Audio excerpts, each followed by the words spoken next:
زانی عورت کی توبہ کا طریقہ. اگر ایک شادی شدہ عورت سے کئی بار زنا سرزد ہو اور مختلف مردوں کے ساتھ اب وہ توبہ کرنا چاہتی ہے اور اسے بہت شدید ندامت ہے، تو اب وہ کیا کرے؟ کیا اس سے نکاح ختم ہوگا اور اس کی توبہ کے لیے کیا شرط ہوگی؟ زنا بہت بڑا جرم ہے. قرآن میں اللہ نے فرمایا یہ اپنی خواہش پوری کرنے کا بہت برا راستہ، اور کنواری لڑکی کا زنا کرنا بہت بڑا جرم، شادی شدہ کا تو اور بھی بڑا جرم، اور مرد کا زنا کرنا بھی بہت بڑا جرم، عورت کا زنا کرنا اس سے بھی بڑا جرم ہے. تبھی اللہ نے جب زانی کی سزا بیان کی ہے نا تو عورت کا ذکر پہلے کیا. قرآن ہر چیز میں مرد کو پہلے ذکر کرتا ہے، عورت کا بعد میں. چور کا ہاتھ کاٹنے کی باری آئی تو اللہ نے فرمایا چور مرد کا بھی ہاتھ کاٹو اور چور عورت کا بھی ہاتھ کاٹو. یہاں مرد کا ذکر پہلے، عورت کا بعد میں. لیکن زنا کی جہاں بات آئی اللہ نے فرمایا زانیۃ والزانی فاجلدوا کل واحد منہما مئۃ جلدہ. زنا کرنے والی عورت کو بھی 100 کوڑے مارو اور مرد کو بھی. تو یہاں عورت کا ذکر پہلے اس لیے کیا کہ عورت میں زنا کی رغبت کم ہوتی ہے اور اس میں حیا بھی ہوتی ہے، اس کے باوجود اس کا زنا کرنا یہ بہت بڑا جرم ہے. مرد کا بھی زنا کرنا بہت بڑا جرم ہے.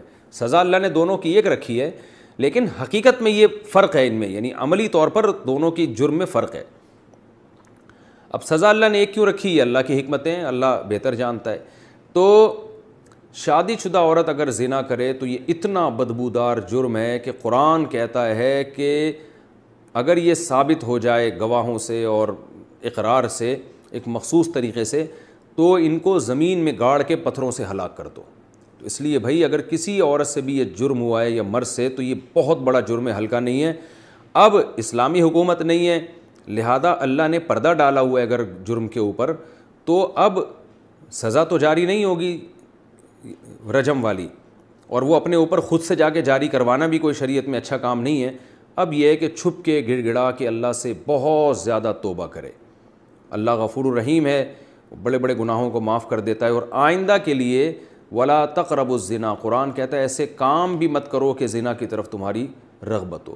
تو اس خاتون کو چاہیے کہ خوب گڑ گڑائے اللہ سے اور کچھ صدقہ خیرات بھی کرے، اور دوبارہ من تاب وآمن وعمل عملا صالحا، جیسے اللہ نے سورہ فرقان میں فرمایا جو توبہ کر لے گا اور اپنے عقیدے کو مضبوط کر لے گا اور آئندہ نیک اعمال اختیار کر لے گا تو اللہ اس کے گناہوں کو معاف کر دے گا. تو ان کو چاہیے خوب اللہ سے توبہ کریں اور آئندہ کے لیے اپنی زندگی تبدیل کر دیں. اللہ غفور الرحیم ہے. اور اس پھر سچی توبہ کرنے کے بعد اس جرم کو بھول جائیں، نہ کسی کے سامنے تذکرہ کریں، نہ خود سوچیں ایسے جیسے کبھی کیا ہی نہیں ہے. ایسے اپنے بارے میں یہ ذہن میں رکھیں کہ جیسے میں نے کبھی یہ کیا ہی نہیں ہے، بار بار اس کو سوچیں نہیں. پھر ناجائز تعلقات میں لیے گئے تحفے کا حکم. اگر کسی کا ناجائز ریلیشن ہو اور محبت میں تحفے کا لین دین ہو تو کیا اب ان تحفوں کا حکم کیا ہوگا؟ کیا وہ واپس کرنا ضروری ہیں؟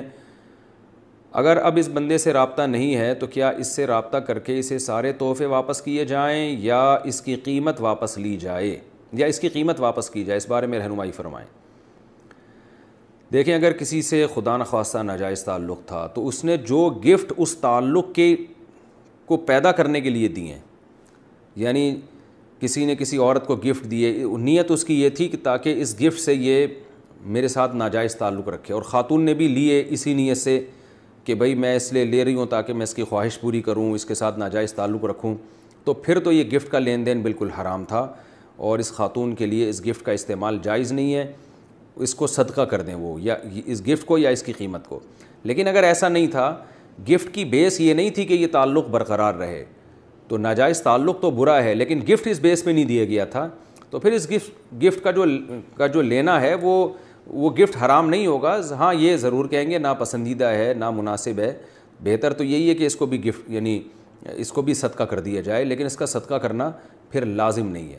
البتہ یہ کوئی پاکیزہ اور حلال طیب میں شامل نہیں ہے یہ چیز، کیونکہ نامحرم مرد اور عورت کا کوئی اس طرح کا لین دین جبکہ ان کی نیتیں بھی ٹھیک نہ ہو، یہ بہرحال مکروہ اور ناپسندیدہ ہے، لیکن اس کو حرام نہیں کہیں گے اس صورت میں. ہمارے زمانے میں زنا کی توبہ کیسے ہو؟ محمد فائق صاحب بھوپال سے پوچھتے ہیں اس زمانے میں زنا کی توبہ کیا ہے؟ یہی ہے کہ بس اللہ کے سامنے گڑ گڑائے کیونکہ بہت بڑا جرم ہے. وَمَن يَفْعَلْ ذَلِكَ يَلْقَ أَثَامًا، قرآن کہتا ہے جو زنا کرے گا نا وہ بہت بڑے گناہ سے اس نے ارتکاب کیا. يُضَاعَفْ لَهُ الْعَذَابُ يَوْمَ الْقِيَامَةِ، قیامت میں اس کو بہت شدید عذاب دیا جائے گا. اس لیے بڑا سخت جرم ہے، ہلکا جرم نہیں ہے. خوب اللہ کے سامنے گڑ گڑا کے توبہ کی جائے، رو رو کے معافی مانگی جائے، رونا نہیں آتا تو رونے جیسی صورت بنائی جائے، اور اللہ کے غضب کو ٹھنڈا کرنے کے لیے کچھ صدقات و خیرات بھی کر دیا جائے تو زیادہ اچھا ہے۔ اور ساتھ ساتھ پھر آئندہ ایسا کام ہی نہ کیا جائے جس سے اس گناہ کی طرف رغبت ہو، یعنی اس گناہ تک پہنچانے کے تمام ذرائع اور وسائل کو بند کر دیا جائے، یہ سچی توبہ ہے۔ تو پہلے بھی یہی تھی، آج بھی یہی ہے۔ البتہ اگر 4 گواہ اس پر گواہی دے دیں، حکومت اسلامی ہو اور پھر وہ حکومت سزا دے، وہ ایک الگ بات ہے، لیکن آج کل وہ نہیں ہوتا، بس توبہ استغفار کریں۔